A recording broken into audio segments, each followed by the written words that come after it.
Hello, and this is What's Cooking Today on Perfect Eats. Hi, my name is Emma and I make easy breezy recipes for those of you guys who are new to cooking. And today I'm going to show you a quick and simple recipe on how you can make terung balado.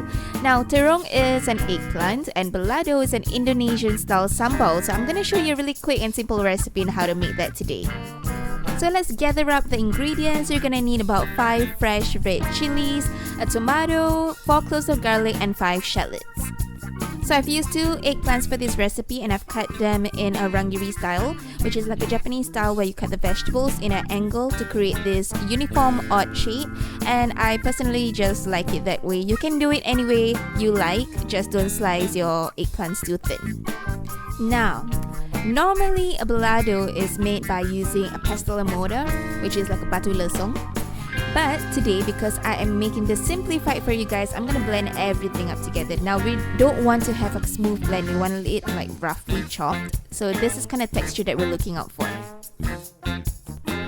And from this point onwards, it's gonna be pretty much very easy because all we need to do is saute the ingredients together. I've added about 3 tablespoons of oil and I'm just gonna fry it up until the smell of raw chili and everything else is gone. As you are doing this, just watch out for the flame that you have put on. Just be sure it's not too high. Just maintain it at medium will just be fine.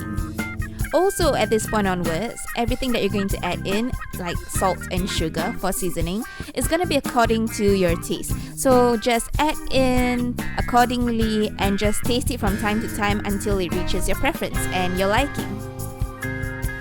So once you achieve that, you can start adding in your eggplants into the mix, and we're just going to toss it evenly so that it is well coated throughout. Give it a good couple of tosses before we end things off by serving it onto a plate. Just don't leave it out too long into the wok with the heat on because it's just gonna make the eggplants wilt and lose its color, and we do not want that. So that's all, you guys. I hope you guys enjoy this recipe, and be sure to like and subscribe to Perfect Eats not only on YouTube but also on our IGTV on Instagram. Thanks for watching. Bye, you guys.